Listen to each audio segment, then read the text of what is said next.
Hello, আসসালামু আলাইকুম। আমি আজকে একটি গুরুত্বপূর্ণ ব্যাপার নিয়ে কথা বলতে আসছি, যেটা হচ্ছে যে আমার একটা ভাইরাল ভিডিও। আমি ওই দিন কাজ করতে গিয়েছিলাম ট্রাফিকে। আমি শুধু একদিন করি নাই, আমি টানা 5-6 দিন করেছি। রঙের কাজও করেছি, বিভিন্ন পেন্টিংয়েও এসেছি। তো সেই দিন আসলে আমার ভিডিও করার কোনো উদ্দেশ্য যাওয়া হয়েছিল না। আমি ঘুরতে গেছিলাম, সেই জন্য আমার ভিডিওটা পরে আমি যখন আসি তখন আমি ভাবলাম যে আমি একটু ট্রাফিকে কাজ করি, সকালেও করে গিয়েছিলাম। তো সেখানে আমি একটা ভিডিও করলাম, একটা অনেক বড় ভিডিও করলাম, সেটা আমি কেটে কেটে 2-3টা ভিডিও করলাম।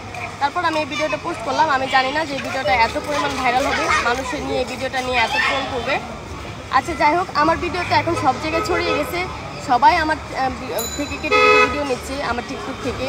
আর আমি একজন কন্টেন্ট ক্রিয়েটর। তো আমি অনেক আগে থেকেই কাজ করি, প্রায় 3-4 বছর আগে থেকেই কাজ করি। আমার টিকটক অনেক আগে থেকেই ভাইরাল ছিল। আমার আগে টিকটক আইডিকে প্রায় 1 মিলিয়নের মতো ফলোয়ার্স ছিল। তো সবাই ওখান থেকে টিকটকে কেটে নিত। আচ্ছা, এখন আমার কথা হচ্ছে, আমি যেহেতু এই ভিডিওটা করছিলাম বা করে ফেলছি, সেটা আমার ভুল হয়ে গেছে। আপনারা সবাই এটা ক্ষমার দৃষ্টিতে দেখবেন। আশা করছি আপনারা এই ভিডিওটা নিয়ে আর কেউ বাড়াবাড়ি করবেন না।